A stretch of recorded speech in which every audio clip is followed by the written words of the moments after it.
بسم اللہ الرحمن الرحیم. ویلو کو سپورٹ کیجیے گا, چینل کو سبسکرائب کیجیے گا. آج دو چیزیں بڑھی ہیں, ایک تو میچ بڑھ گیا, دوسرا انٹرویو بڑھ گیا. لیکن سب سے پہلے بڑا ہے انٹرویو. تو انٹرویو پہ آ جاتا ہوں. آج منیب فاروقی صاحب نے شیخ رشید صاحب کا جو انٹرویو لیا, وہ لگ بھگ اسد طور نے جو کہا تھا تو کچھ ایسا ہی ثابت ہوا. اسد طور صاحب نے لیکن کچھ ہو سکتا ہے کچھ بڑا چڑھا کے کہا, اور لیکن میں ان کی بات پہ یوں یقین کر سکتا ہوں کیونکہ ماضی میں یہ ہوتا رہا ہے. ہم نے جو پچھلے انٹرویوز دیکھیں کس طرح سے لیک ہوئے ہیں, اس میں مشکوک افراد کو بھی دیکھا گیا ہے. اگر آپ شیشے کی مرر کی بات کریں تو اس میں آپ کو شاید وردی والے بھی نظر آئے ہوں, لیکن اس میں ایسی کوئی غلطی نہیں کی گئی. پر اس میں ایک سنگین غلطی ہو گئی, اور وہ کسی کی بھی طرف سے نہیں ہوئی. نہ وہ چینل کی طرف سے ہوئی, نہ جنہوں نے انٹرویو ریکارڈ کروایا ان کی طرف سے ہوئی. یہ شیخ رشید صاحب, جس سے پنڈی بوائے کہا جاتا ہے اور جسے سیاست میں بہت مہارت حاصل, انہوں نے اپنی سیاست کی مہارت سے ہی اس انٹرویو کو ایکسپوز کر دیا. وہ ایکسپوز کس طرح کے, یہ جب آگے چل کے میں تھوڑا سا آپ سے گفتگو کروں گا تو اس میں آپ کو کچھ جھلکیاں نظر آئیں گی. سب سے پہلے میں آیا تو انٹرویو کی شروعات جو ہوئی ہے وہ کہاں سے ہوئی ہے. بقول اسد طور کے کہ شیخ رشید صاحب کو یہاں سے پکڑ کر اور ادھر سے پکڑ کر سما کے آفس گھسیٹ کے لایا گیا اور ان سے زبردستی انٹرویو لیا گیا. اب وہ ان کو بٹھایا گیا, اس کے بعد ان کو ایک اسکرپٹ دی, پھر منیب فاروقی کو سب کو بلایا گیا, انہیں بھی اسکرپٹ دی کہ آپ نے یہ سوال کرنے اور آپ نے یہ جواب دینے ہیں. اس طرح سے ان دونوں کو اسکرپٹ دی گئی, پر منیب فاروقی صاحب نے منع کر دیا تھا. لیکن ان سے زور زبردستی ان کے ساتھ بھی کی گئی اور انہیں یہ کہا کہ نہیں, یہ انٹرویو آپ ہی کریں گے. اور شیخ رشید صاحب کو تھپڑ بھی مارے گئے. بقول میں پھر دہرا رہا ہوں, میں کن کی بات کر رہا ہوں, میں اسد طور کی بات کر رہا ہوں, جنہوں نے یہ سب کچھ بتایا. ان کی بتائے ہوئے احوال آپ کے ساتھ شیئر کر رہا ہوں. اس کے بعد میں آؤں گا پکچر پہ. اسد طور کے مطابق کہ شیخ رشید صاحب کو تھپڑ بھی مارے گئے اور شیخ رشید صاحب کو یہ کہا گیا کہ عمران خان کے خلاف بیان دینا ہے. تو شیخ رشید صاحب نے ہاتھ جوڑ کے اس طرح ہاتھ اوپر کیے اور ان کی آنکھوں میں آنسو بھی رو بھی رہے تھے کہ یہ مجھ سے نہ کرواؤ, یہ مجھ سے نہیں ہو سکے گا. لیکن ایٹ دی اینڈ ان سے پھر بھی انٹرویو کروایا گیا. اب اس کے انٹرویو کے احوال کے اوپر آئے تھے, جو انٹرویو کیا تھا. تو انٹرویو کی ایک پنچ لائن تھی. وہ پنچ لائن اگر پورے انٹرویو کی جو ایک پنچ لائن دیکھی جائے تو وہ اس کی ایک پنچ لائن یہ تھی کہ 9 مئی کی مذمت نہ ہر جمعے کے دن یعنی کہ خطبے میں ہونی چاہیے. یہ اس اب آ جاتے ہیں انٹرویو کے اوپر, جو کس طرح سے ایکسپوز ہوا. کیا کوئی نظر آیا؟ قطعی نہیں. کیا کوئی کیمرے کی آنکھ میں کوئی ایسی کوئی جھلک دکھی, کوئی وردی والا دکھا؟ قطعی نہیں. کیا کسی اینگل سے کچھ ایسا شک ہوا کہ ٹائی بدل گئی, شرٹ بدل گئی؟ قطعی نہیں. کیا ایسا لگا کوئی پوزیشن بدل گئی؟ قطعی نہیں. وہ ہوا یہ کہ جو اسکرپٹ دی گئی تھی تو اس سے شیخ رشید صاحب نے اپنی مہارت سے ایکسپوز کیا. ان سے جب سوال ہوا, ایک تو شیخ رشید صاحب نے کہا کہ 9 مئی کے حوالے سے تھا, وہ عمران خان کے حوالے سے. تو انہوں نے کہا یہ پہلے تو سوچتے سوچتے اب ان کا جو سٹائل ہے یہ وہ جو ایک لمبا کر کے کرتے ہیں. اس کے بعد انہوں نے کہا یہ لکھا ہوا تو تھا, پھر وہ جھکتے ہیں اور وہ پیپر ڈھونڈتے ہیں. آپ یہ فوٹیجز دیکھ سکتے ہیں, اس میں یہ ڈھونڈ رہے ہیں, ایک پیپر ڈھونڈ رہے ہیں. وہ اس ٹائم کا یہ منظر ہے. تو اس طرح سے اس کا کچھ لب لباب تھا. لیکن یہ ماضی کی نسبت سے قدرے بہتر انٹرویو تھا. وہ یوں کیونکہ ماضی میں جس طرح سے عمران خان صاحب کو ٹارگٹ کیا گیا ہے نا, انہی کی اپنی جماعت کے بندوں نے, اس طرح سے شیخ رشید صاحب نے ٹارگٹ نہیں کیا. نہ بشرا بیگم صاحبہ کو ٹارگٹ کیا ہے, نہ پھر عمران خان صاحب کو ٹارگٹ کیا ہے. ہاں, انہوں نے جو سب سے زیادہ فوکس کیا نا, وہ انہوں نے ایک اس چیز کو فوکس میں رکھا کہ ہماری یعنی کہ سیاستدانوں کی فوج سے جو تلخ کلامی, اس چیز کو اسٹیبلشمنٹ سے اس چیز کو بہت ہائی لائٹ کیا کہ یہ چیز بہت بڑی غلطی تھی. تو انہوں نے اس چیز کے پہلوؤں کو بہت زور دیا ہے. دوسرا انہوں نے زور دیا اپنی سیاست پر. ایک ہوتا ہے نا کہ آپ نے انٹرویو دے دیا تو آپ کی تو سیاست بڑھ گئی, لیکن انہوں نے اپنی سیاست پہ بھی بہت زور دیا. وہ زور اس طرح دیا کہ انہوں نے کہا بھائی میری ایک ہی سیٹ ہے اور میں ایک انڈیپینڈنٹ شخص ہوں, میں کسی عمران خان کی جماعت کا تو نہیں ہوں یا کسی بھی جماعت سے ان کا تعلق نہیں ہے. تو انہوں نے کہا میری ایک ہی سیٹ ہے, میرا اپنا حلقہ ہے اور میں وہاں سے الیکشن لڑتا ہوں, اور میں اب بھی اپنے ہی ایک حلقے سے الیکشن لڑوں گا. لیکن میری ایک درخواست ہے. انہوں نے عاصم منیر صاحب سے درخواست کی. وہ درخواست یہ ہے کہ جو کچھ بھی ہوا ہے نا 9 مئی میں, جو کچھ بھی ہوا ہے ان سب کو معاف کر دیا جائے. یہ شیخ رشید صاحب نے کہا ہے, اور انہوں نے خیر کہا تو کچھ الگ انداز میں تھا, لیکن میں اس کا ایک خلاصہ آپ کے ساتھ شیئر کر رہا ہوں کہ انہوں نے یہ کہا ہے کہ میں چاہوں گا اگر اللہ نے ایسا چاہا تو عاصم منیر صاحب سے میری ملاقات ہو اور میں ان سے ایک ہی درخواست کروں گا, یہ جو 9 مئی میں جو کچھ ہوا ہے نا ان سب کو معاف کر دے. یعنی کہ جتنے بھی کردار تھے اس میں جو ملوث تھے, جو غریب تھا, کوئی کس طرح تھا, کوئی بے گناہ تھا. ایون کہ آپ ایک ہوتا نا کہ ٹریس ہو رہا ہے تو آپ کی فون لوکیشن ٹریس ہو گئی تو آپ وہاں پہ پائے گئے تو آپ کو اٹھا کے لے گئے. اگر آپ وہاں پہ انوالو تھے، خیر اب آپ اس احتجاج کا حصہ تھے یا نہیں تھے، لیکن آپ اس لوکیشن پہ پائے گئے ہیں تو آپ اٹھ گئے.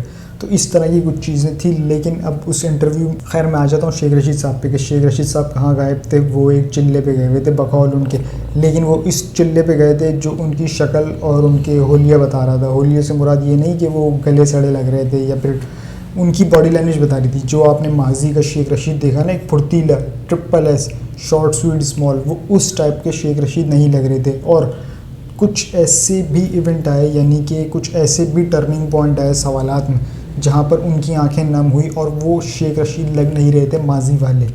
اس کی وجہ یہ ہے کہ یعنی کہ وہی جو سب کے ساتھ ہوا ہے وہ ان کے ساتھ بھی ہوا ہے. ایسے ہی نہیں، ایک گرفتار شخص، اغوا ہوا شخص اچانک بازیاب ہو جائے، اور بازیاب کب ہو، کیسے ہو، کس طرح ہو، کسی کو کچھ خبر نہیں. پر وہ شخص میسج کرتا ہے منیف فاروقی کو کہ بھائی آ جا میرے گھر آ جا اور میرا انٹرویو لے لے. یہ عجیب ایک اتفاق ہے. اس پہ میں اینڈ میں ایک شارٹ نوٹ دے دوں گا تو آپ زیادہ سمجھ جائیں گے. پھر میں آ جاتا ہوں یہ شیخ رشید صاحب پہ.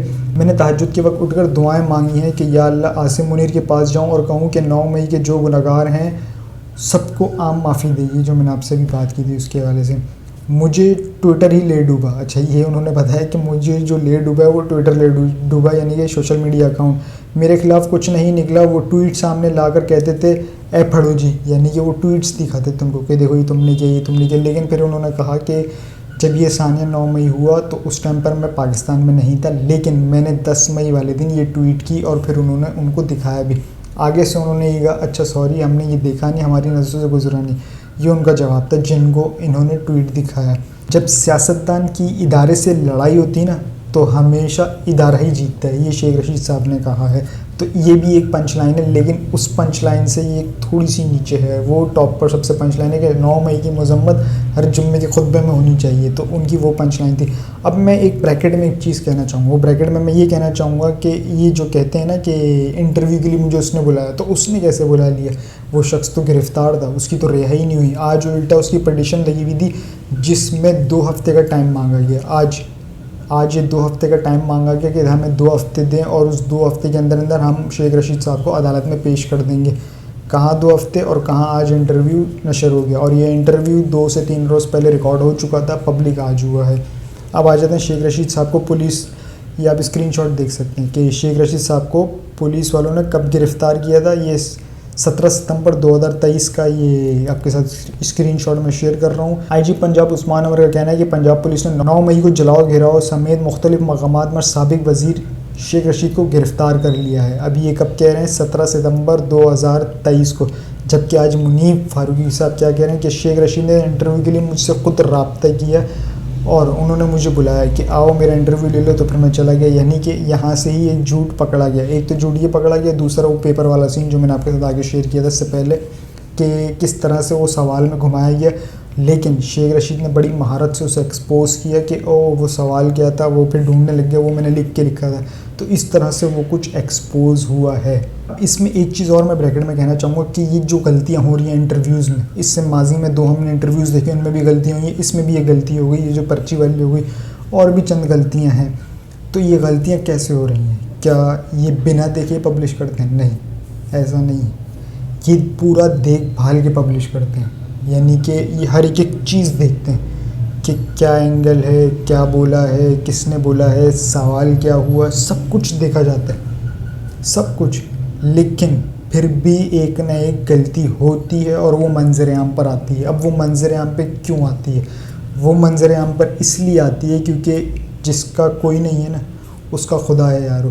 یقین رکھیں آپ، وہ جس شخص کو ٹارگٹ کر رہے ہیں نا، یعنی کہ ہر انٹرویو میں ایک شخص ٹارگٹ ہو رہا ہے، عمران خان صاحب. چاہے وہ پریس کانفرنس ہو یا پھر انٹرویوز ہوں، ٹارگٹ کون ہو رہا ہے؟ عمران خان صاحب. کیوں؟ کیونکہ ایک چیز بنائی ہوئی ہے کہ ہم نے یہ کر کے سارا ملبہ ادھر پھینکنا ہے، ہم نے یہ کر کے سارا ملبہ ادھر پھینکنا ہے. یعنی کہ کرین ہے، وہ جو کچرا اٹھاتے ہیں اور ادھر ہی پھینک دیتے ہیں. اس طرح کا ایک حال کرنے کی، کریٹ کرنے کی کوشش کر رہے ہیں. پر ایک پلان یہ بناتے ہیں اور ایک پلان وہ بناتا ہے. اور بے شک اللہ از دا بیسٹ پلانر. یہ غلطیاں یہ نہیں کر رہے، ان سے ہو رہی ہیں. یہ جان بوجھ کے نہیں کر رہے، ان سے ہو رہی ہیں. کیوں؟ کیونکہ وہ جو شخص بیٹھا ہے نا جیل میں، وہ صادق اور امین، جس کا ساتھ سب چھوڑ کر جا رہے ہیں، لیکن وہ اب بھی ڈٹ کے کھڑا ہے اور وہ یہی کہہ رہا ہے کہ میں کسی بھی قیمت پر پیچھے نہیں ہٹوں گا، نہ میں خود جھکوں گا، نہ اپنی قوم کو جھکنے دوں گا۔ وہ ڈٹ کے کھڑا ہے اور اس کا یہ ایمان ہے کہ میرا اللہ میرے ساتھ ہے اور میرا اللہ مجھے اس سے سرخرو کرے گا، تو وہ اس کی مدد کر رہا ہے۔ اللہ پاک اس کی مدد کر رہے ہیں۔ میں کوئی عمران خان صاحب کا اسپوک پرسن نہیں ہوں۔ میں ہمیشہ ویلاگ میں ایک بات ضرور کہتا ہوں کہ میں عمران خان صاحب کا اسپوک پرسن نہیں ہوں، لیکن جو حقائق ہے نا وہ آپ کے سامنے میں رکھ رہا ہوں کہ یہ چیزیں حقائق ہیں۔ آخر میں جاتے تھے کچھ عام خبریں، لیکن وہ اگلے ویلاگ میں شیئر کروں گا، لیکن اس سے پہلے ایک آپ کو یہ چیز بتا دوں کہ 21 تاریخ کو کون آ رہا ہے۔ ذرا پہلے آپ یہ سن لیں کہ 21 تاریخ کو آ کون رہا ہے۔ کل قیامت کا سما ہے اور بس باقی تو قیامت لگی ہے، صرف دجال کا انتظار ہے، وہ بھی سنا 21 کو آ رہے ہیں۔ جی قیامت کا سما ہے، بس ایک دجال کی کمی تھی، اب سنا ہے کہ وہ بھی 21 کو آ رہا ہے۔ تو یہ تھے شیر افضل مروت صاحب جنہوں نے کہا ہے کہ 21 تاریخ کو دجال آ رہا ہے، یہ نہیں کہ وہ نواز شریف صاحب کو کہنا چاہ رہے ہیں۔ خیر نواز شریف صاحب 21 نومبر کو پاکستان آ رہے ہیں اور وہ یقیناً لاہور ہی جائیں گے، لیکن اس سے پہلے یہ کہا جا رہا تھا کہ شاید وہ اسلام آباد جائیں۔ اسلام آباد نہیں، وہ لاہور جائیں گے، لاہور میں جلسے سے خطاب کریں گے، وہاں سے پھر جاتی عمرہ سے اس کے بعد وہ جائیں گے 24 تاریخ کو عدالت۔ یعنی کہ ایک مجرم آتا ہے، جلسہ کرتا ہے، جیل نہیں جاتا، اپنے گھر میں رہتا ہے۔ کیوں؟ کیونکہ اس نے عدالت میں پیش ہونا ہے۔ جب وہ عدالت میں پیش ہوگا تو عدالت بولے گی کہ اسے جیل شفٹ کیا جائے یا دوبارہ اسے گھر بھیج دیا جائے۔